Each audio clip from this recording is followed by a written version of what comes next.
you're not born racist. It's something that you pick up.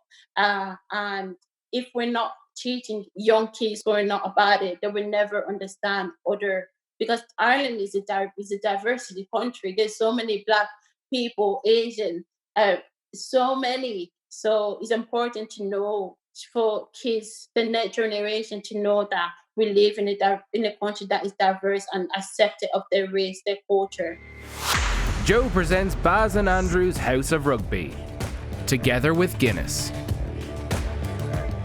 Hello, and you are welcome to a special edition of Baz and Andrew's House of Rugby here on Joe and together with Guinness. You're joining myself, Pat McCarry, here for an interview with Leinster and Ireland international Linda Djougang. Linda, thanks for joining us today. And how are things? Hi, Pat. Thank you so much for having me. I'm very good. Yeah, excited with talking to you today. How are you? Good, thanks. Yeah, delighted as well to have you on as well because got to remember, I think it was maybe in the middle of March or the start of March, I read a great piece which you did with Ryan Bailey and for Irish Rugby, and it was just a really great piece about your kind of work in Tallaght Hospital during the kind of COVID-19 pandemic, and then in the last week or so you did another great piece with Leinster Rugby there, writing about your experiences coming to Ireland as a 9-year-old from Cameroon, and just your experiences maybe with racism in Ireland, and how you feel like Ireland is, your home now as well. So just so much actually we can get through today. So I'm looking forward to having the chat as well. So just for yourself, like I'd like to take you all the way back to maybe growing up in Cameroon as well. Whereabouts are you from, Cameroon? Well, thank you so much for having me on your show. I'm from Douala in Cameroon, so it's like not the largest city in Cameroon. It's the second largest city. So I grew up there before I moved here in Ireland with my dad. And what was life like there? Like you had a good piece when you were writing about it, about how your neighbours, everything would be so friendly, and you would just pop over and see everybody. What was life like? Can you have any early memories when you're growing up there? Yeah, plenty of memories. I think life was really fun. I think at that age, nothing really is complicated. But like we have our own chores that we do. But it was just a family like environment where you play, you wake up, you do your chores, you go to school together, you play together. You don't really think much of it because you haven't experienced a different thing, a different life. So it was more just having fun. Nothing was really, even the chore that we did, every kid did it. You don't look deeper into the picture. It's until you change environment, you change countries where the culture kind of changes, and you have to adjust to it. And I think at that age, as a 9-year-old, it was difficult to adjust to something that you haven't really known. Um, but it was difficult, but it was good at the same time. It definitely gave me a new perspective of life. I have to grow up very quickly, and I had to learn new habits and take new opportunities. And learning new language was a big thing for me. It was learning a new language. But now I look at myself, age of 24. I am so proud. I'm so proud of myself every single day. And so proud of the opportunity that Ireland offered to me, and I'm so proud of the woman that I am today. So it worked out well. Brilliant stuff. And yeah, like at the age of 9, then how did it work out? Because your dad was here in Ireland at this stage, but then did you have to leave your mum behind back in Cameroon then? And what's her Yeah. name, and what was she like in you when you were growing up? Oh, mom was she was amazing. She's your the first person you look up to, and you always will look up to.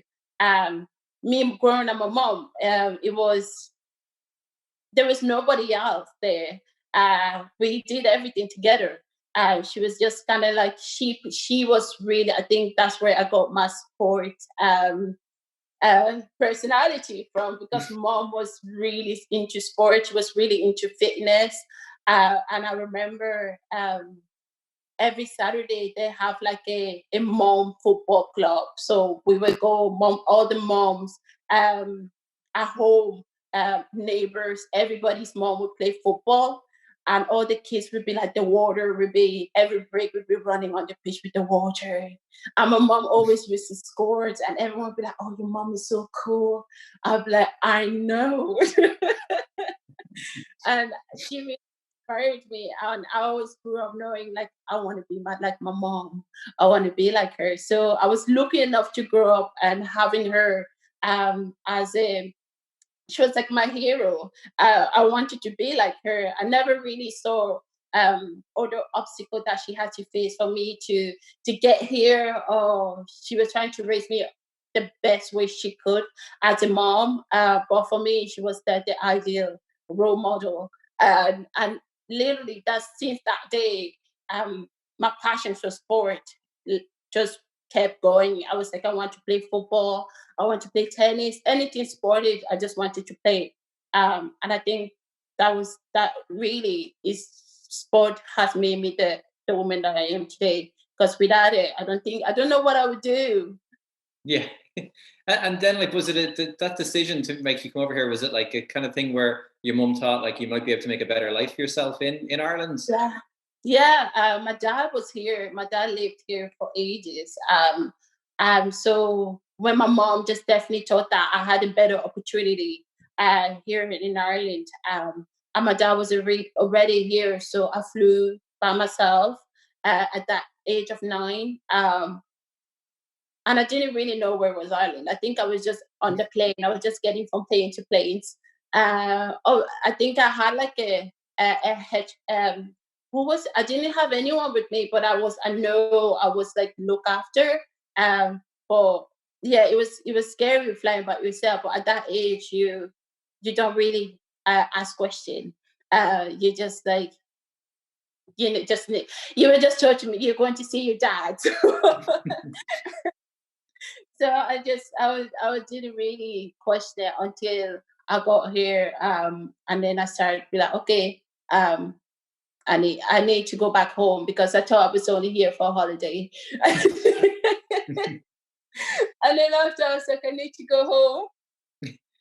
And then what was it when eventually, like, yeah, you had to get over the fact that here you were living here in Ireland as well. Yeah. How long did it take before you went to school and were set up in all that system? Whereabouts did you go to school? I went to school in Rush and Lusk Educate Together National School. So we lived in Lusk when I came here at the age of 9. My dad was living in Lusk village, in the North Dublin. So we lived there my entire primary school because the school was very close to the house. And I moved here on the 15th of August. I still remember.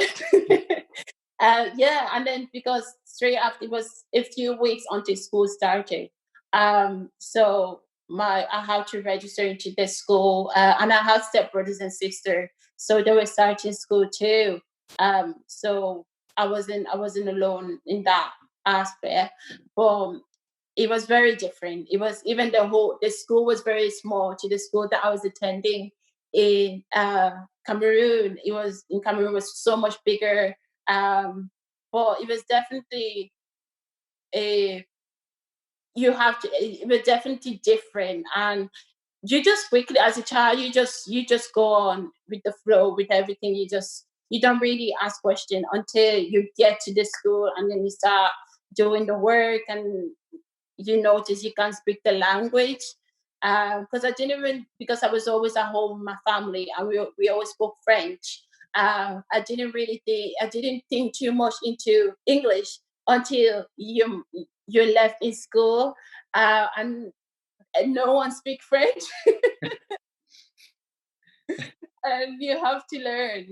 But I was very lucky that the school was very supportive. I had an English teacher that was there to help me with my English, and we're still in contact to this day. So she did an amazing job. Brilliant, yeah.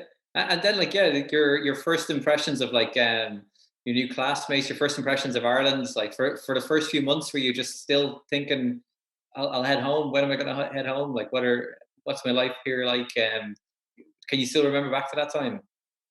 Yeah, I still remember after 2 weeks when September came, because I knew we started school in September. So I remember sitting down with my dad and I was telling him, like, I have my suitcase packed up and everything. And I went downstairs with like my suitcase to like, okay, dad, my holiday is over now. And I want to go home because it was very different because we didn't go outside. We were always inside the house, and that was a big thing for me because back home we we never stay inside the house. I was always like that. Can we go outside to play with the neighbor? Can we go outside to just play? It was like, nope, you can't do that here. So after 2 weeks, I think I had enough. I was like, okay, dad, I have the suitcase packed up. I need to go back home because I need to start school. And he was like, no, you're staying here. That it took a lot for me to accept that I was staying here for this long. Yeah. And you were saying like in that, I was saying that you did like that great piece for the Leinster Rugby website, and just talking about maybe little things that kids might not have known what they were doing is a bit cruel, but like like in a way, it's like they would kind of put you out or kind of say something like, because you're black, you can't do this as well. And was that constant, or was that just every now and then it would come and kind of creep back into your life and kind of would have got to you at certain stages as well? Yeah, like when we got back home from school and everything like that, we definitely had a conversation with our parents. My dad and my stepmom be like, okay, you're different and everything. They would tell us like, you are gonna get this. You're gonna get called names. Like, you can't do anything. You can't fight, or it was really strict. And my parents were very strict in that. You can't respond in any harsh way or anything like that. You had to tell the teacher, or so. I kind of learned to really just like, okay, just stick and stone, word will never hurt you. But at that, but that's when you're little. Is when you kind of grow up, you know about it, that you're like, this is not okay. My first encounter was in primary school when I was playing football with the guys, and I was told that, Linda, white people, black people don't play with white balls.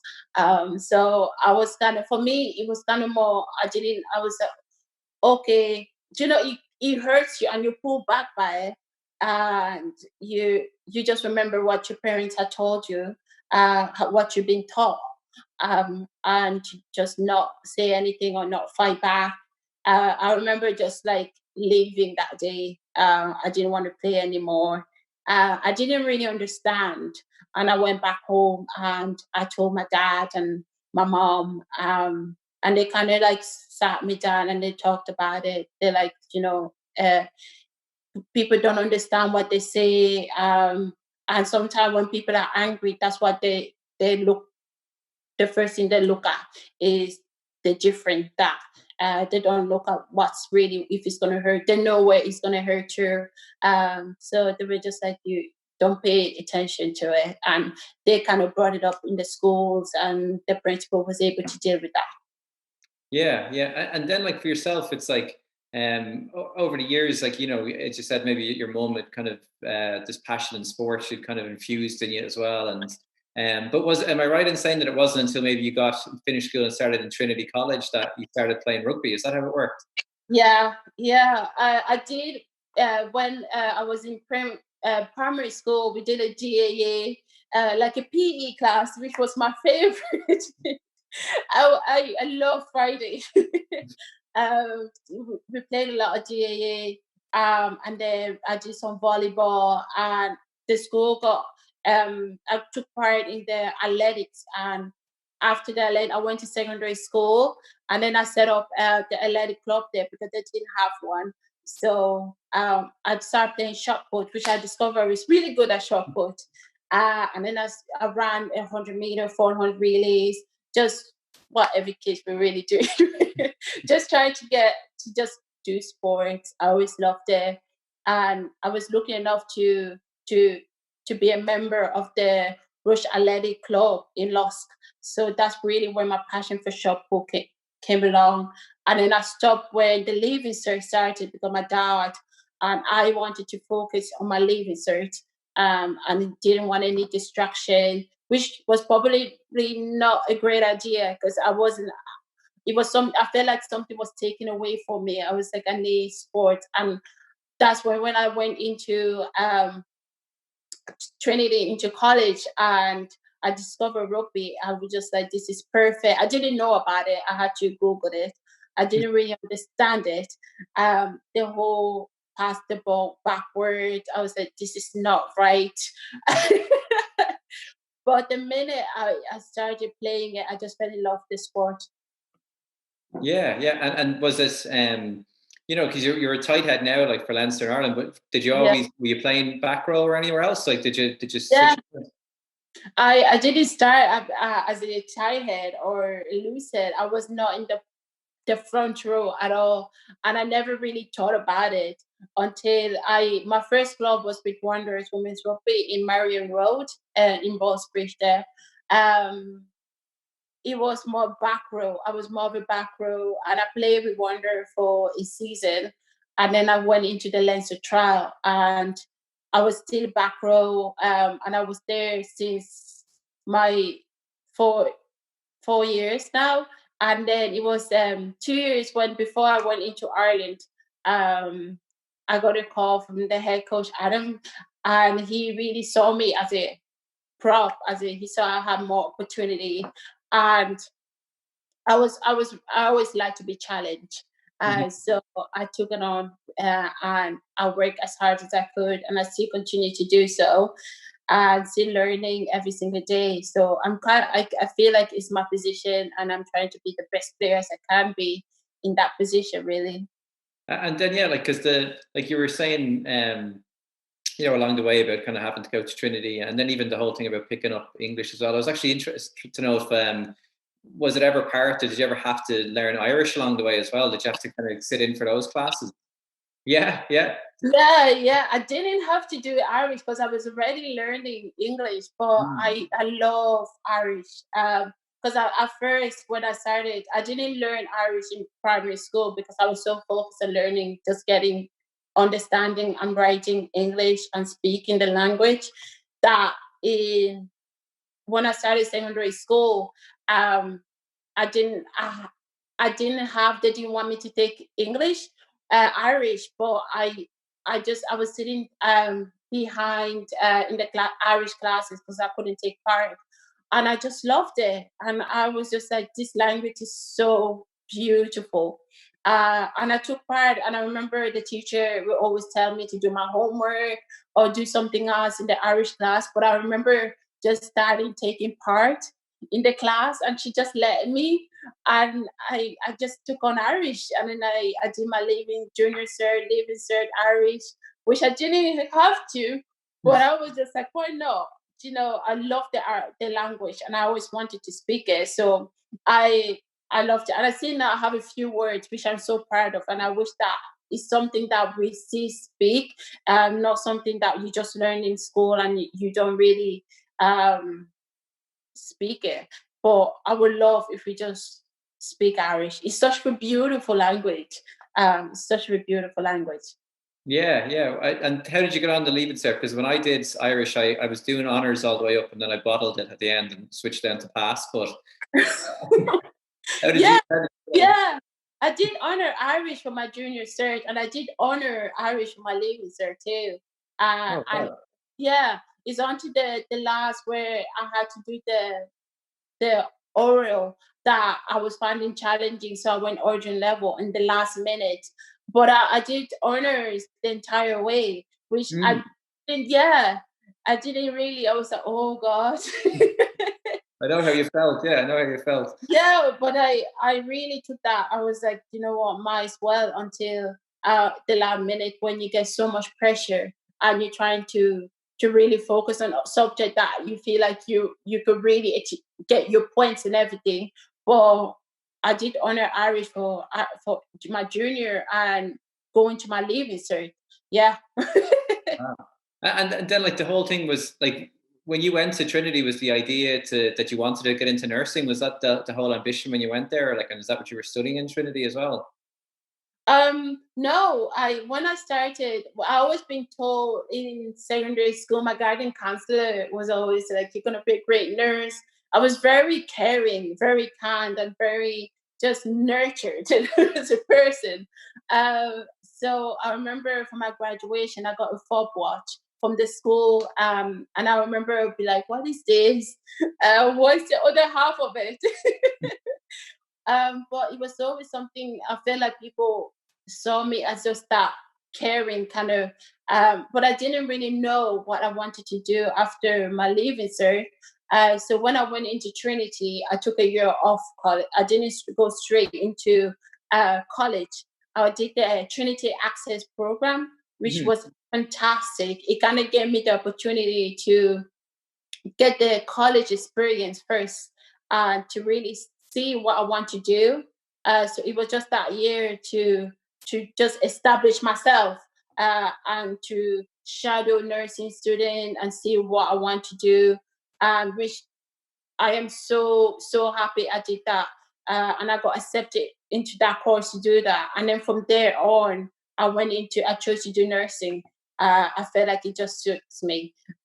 Well, I didn't play rugby then Mhm. because now that I have played rugby, I'm surrounded with like physio and just the sport aspect of everything. I'm like, oh, I want to do something in sports.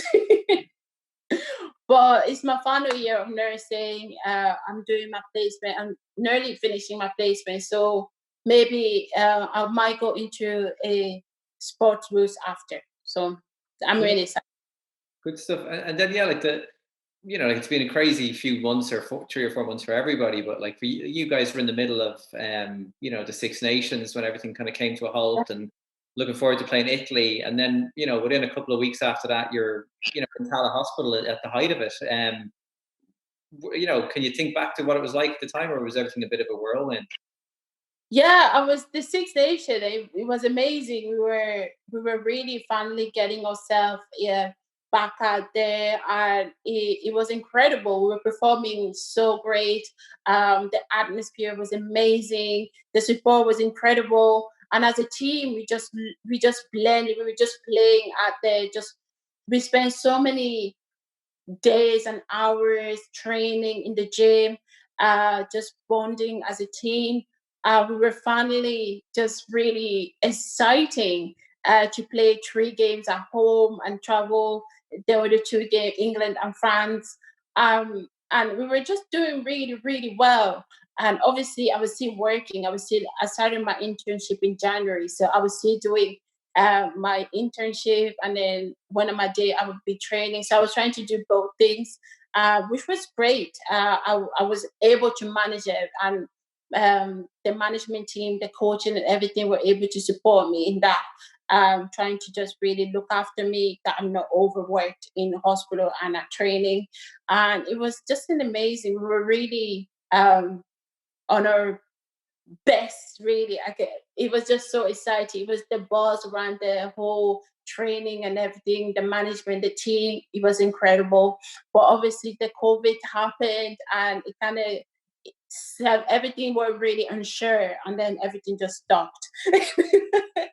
But and then I was back into nursing, just nursing, and obviously we had our program, our gym program, and everything we have to do, but it was really thrown into a COVID, which you as a nurse, you spend your 4 year being prepared for this, so you feel like you don't really have a choice. Really, you have to go and be a nurse, really, and I was able to do that, which I'm so proud of myself that now we're slowly getting better as a country, and we're able to open things again, which back then it didn't seem like we will be at this stage. Or we should be really not even ourselves, which everybody should be proud, because it was a teamwork. We had to work as a nation, we had to work as a country, and everyone had to play their part. And as this is the result that we're able to open things again and able to really get back, slowly get back to normal. And yeah, like you were like at the time, like there was, I think there's a line for even you said like you're scared for the patients, you're scared for yourself. At the time, I think you were chatting to Ryan and Rory O'Connor about it back in March. Like, but there was back in March and April, the numbers were going up, and you guys were Yeah. busier than ever. But unfortunately for you, like being in Tallaght Hospital would have been busy enough, and you lost some patients that you would have been kind of helping out and dealing with. Yeah, I think you're really just into that whole environment, and when you're there, you're fully there, uh, and you can't be 90%. You're 100% there, and you were with patient. You saw a lot, and I think everyone that worked in this COVID and this difficult time, saw a lot of things happening, especially in the hospital. But at the same time, we're lucky enough that we had the support there and we're able to talk about it. But it was not easy. It was definitely not easy. The things that we had to experience as nurses, as students, it was definitely not something that we were prepared for going Mhm. in. But we kind of ended up, we just really worked together. Everyone had to work. Even you were seeing doctors that were retired, nurses. We all had to come back. We all had to perform our fullest. We all had a job to do. So we we have to, yeah. And like one of the toughest things for people, because I remember chatting to, or we spoke to Claire McLaughlin, who was working up in Belfast for House Yeah. Rugby, and she was saying this was one of the toughest things was that folks were having to go in and just be left, if they had it, like family members come in with them as well. Like, so would you have had kind of lots of time that you would have spent with those patients because they're all in there on their own and would have been frightened as well? Like lots of time where you would have maybe had to, you're the only one that they can talk to as well. Yeah, I think it was really difficult for patients, especially not having families there, not having their relative there, because we had to act as a relative too, and at the same time bringing bring the family. So phone became so important, being able for family to connect with like iPad, do Zooms and videos, and for the video calls, it was so important for all of us really, because there's some nurses and staff that couldn't go back home to their family because they were working in a COVID positive ward, in a COVID ward really. So everybody had to adjust, everybody had to change, but it was very difficult for patients, very difficult for people that have families and children and grandparents, and everybody had to really adjust to everything. And it wasn't easy, and it's still not easy because this whole thing is not over yet. um it's still not easy, but patients especially found it was very hard, and it's still very hard on them and their families too. Because I remember chatting to like a few folks from Tallaght Hospital. There's a nurse called Sinead Cleary was there, and I think Joyce Carney was like a radiographer. There's a guy who works on the door, Brock Delaney, was one of the porters, and just chatting to them. And it's like every one of them kind of had the thing that they all would have said, in a different way, but they all came back to the same point. It's just like, this is where we want to be. Like, like there's Yeah. no place we'd rather be. It's a kind of, I don't know, for someone like me, I'm glad there's people out there doing it, but I don't think I'd be on the front line myself. So, what is it like for on a day-to-day basis when you're working there and everybody trying to keep each other's spirits up and support each other as well? Yeah, we definitely had to support each other because it's really all we had. We really had to be there for each other.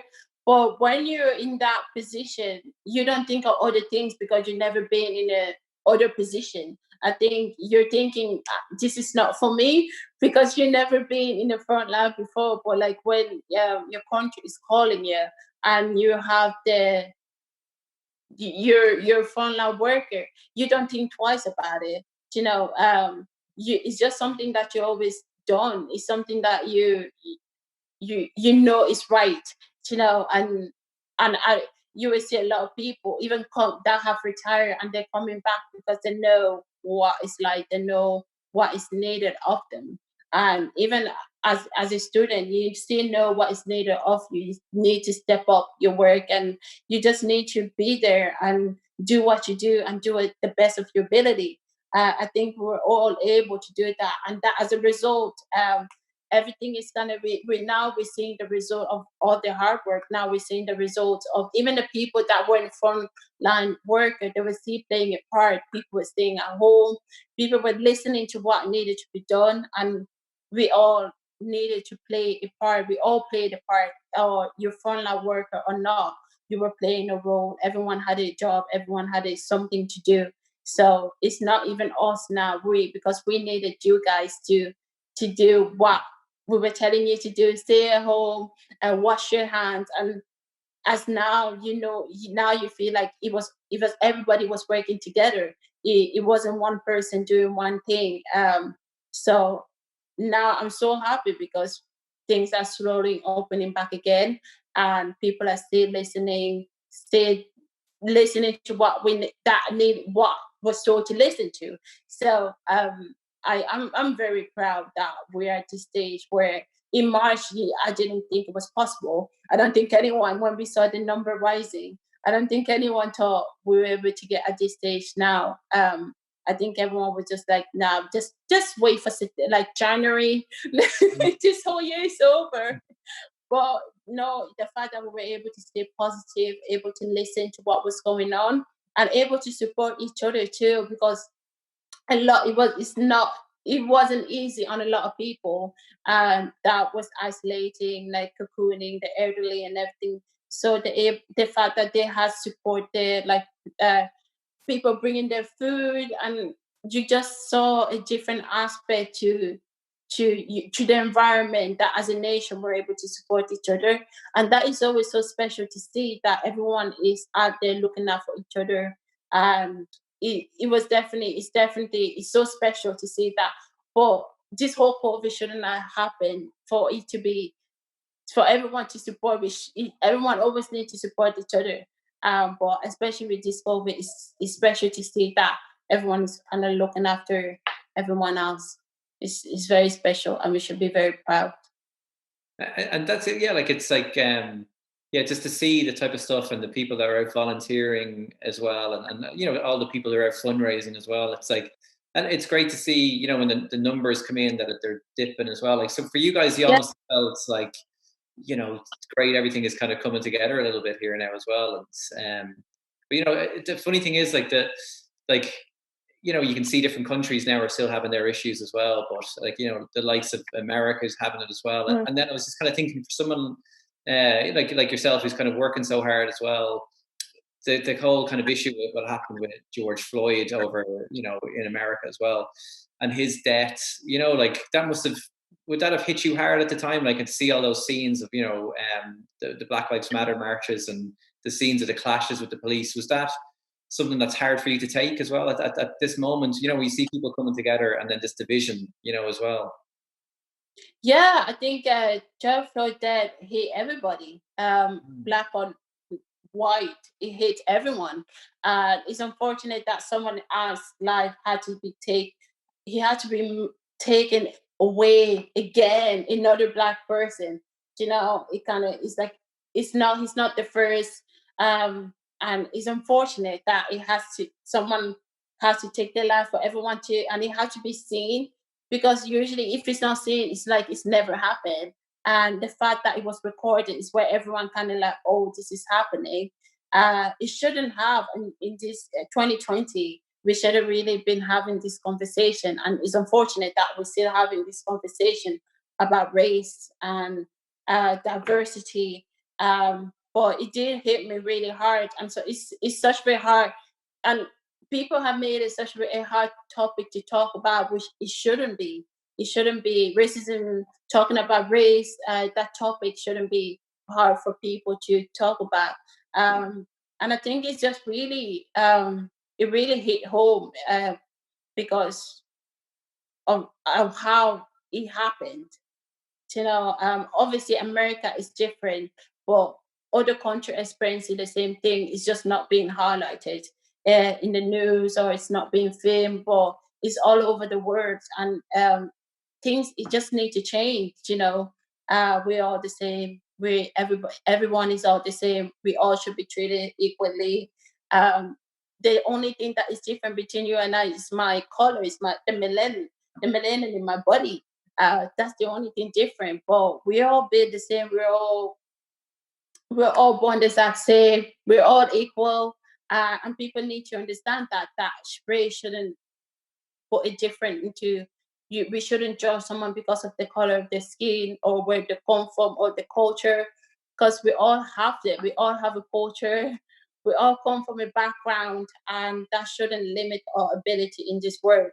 And it's something that it is, and especially I was thinking with this whole lockdown and family together, it's such a great opportunity for family to have that discussion, and talk about it, especially in the lockdown. Um, about race, about this topic, because it needs to be spoken about, it needs to be highlighted, that it's not something that we should be ashamed of talking. The more we talk about it, the more comfortable we're able to make a change. And it's important that we highlight it and we keep talking about it, because I know it's like hashtag Black Lives Matter, and that hashtag is going to go if we don't talk about it.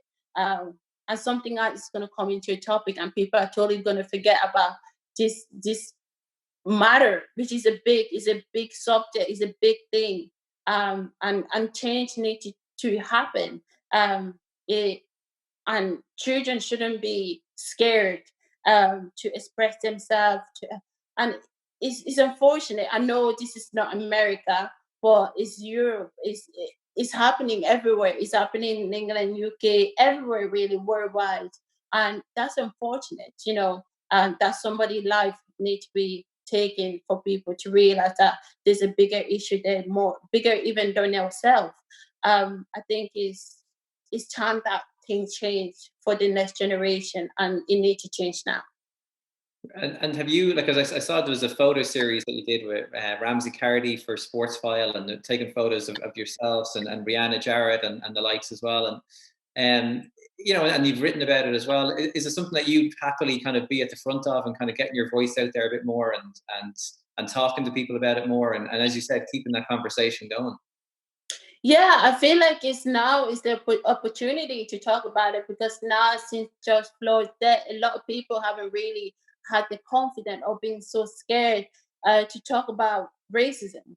And I think now you see a lot of people are coming out now and talking about their experience. And even I have the amazing opportunity to have a platform to talk about it, because we all have experiences in our daily life. Your experiences. But I still believe that even with a platform or without a platform, it's important for people, especially kids growing up, to be able to be educated about it, not to learn to grow up before learning about different races, learning about their friend, or because you're not born racist, it's something that you pick up. And if we're not teaching young kids growing up about it, they will never understand other, because Ireland is a diversity country. There's so many Black people, Asian, uh, so many. So it's important to know, for kids, the next generation, to know that we live in a country that is diverse and accepted of their race, their culture, and that we definitely, as a country, we should be very proud of it. That's definitely how I feel like, and I'm being lucky enough to have this platform to talk about it, and it's important for me to talk about it. So yeah, Linda, like, we're coming up again close to this August 15th date that's kind of seared in your brain when you first arrived over in Ireland as a 9-year-old. And but just for yourself, like, all the stuff you've achieved in the last 15 years, are you kind of excited about, getting home to Cameroon, as you mentioned as well? But have you ever had a chance to get home during these last 15 years? No, I haven't really had the opportunity to go home myself. I'm really excited, because I really want to go home soon, especially when I graduate, to just go back home and show mom what I have achieved, and just really connect back with my family, my grandparents, my cousins, then my neighbors, and just really connect back with the community. and to really go back to the place where everything kind of started for me. And I'm really looking forward to really get back. My mom is dying for an Irish jersey, an Irish and Leinster jersey. So I'm really looking forward for her to really um, be part of that journey. And she always been part of my journey. I always, even though she's far away, I know she's always there with me. But it'd be really special to show her the journey in person and show her my first cap and my Leinster cap, my Ireland cap, the jersey, the photos, I have achieved really, which I'm super proud of. And even for the kids, my neighbor, my cousin, to really show them what anything is possible, to really show them what I have achieved, what I have been through to achieve it, and also to make sure that they have a dream of their own, and that dream is can come true, and to really give them hope, and help them achieve those dreams. Because I didn't think I would be in this position when I was probably their age. So I'm really lucky, and I want to use that and to really help them achieve those dreams and to really set them, because they are more talented than I am, and I want to show them that there's a route for them. We're here to support and to really just be there. And I think it's important that when a child or anyone is really passionate about what you do, that you show them the route, you show them a support, a pathway, or you even listen to them. I think it's very important to anybody. And I think I'm really excited to really bring rugby back home, because I think there's so much talent and potential that I'm so excited for kids to just really have fun with it and to discover something that they have talent for. And I am just really excited to just really share my journey back home and for them to be part of my journey, because I know it's me, but this is bigger than myself. It's bigger. There's a whole country behind me. There's a whole community. And I'm just not me. I am from a generation that has been cheering me on since the day I was born. So it's been really good to just go back at home and just bring back what I have achieved, what they have prayed and and every day hope for that for me. It'd be good. I'm just so excited, and I hope that um everything kind of settled down with the whole COVID, and we're able to just have everything back into functioning again. But I'm so excited, and I'm no back home, even with Francis, that he has what he has achieved is incredible, especially with coming from his story. And I think that just defines him as who he is now and who what he's gonna do in the future. And so is my story. I think everybody's story is just different. Everybody is so unique, and that is so special in a sport, and in sport and in general is so unique to just be. It's so special to just be unique and share your own story, because that just defines who we are as a person. And every kid need to hear that that their story is so unique, and they just need to be like me, just be supported, be listened, and be given opportunity to shine, because they are the future. They are the next generation.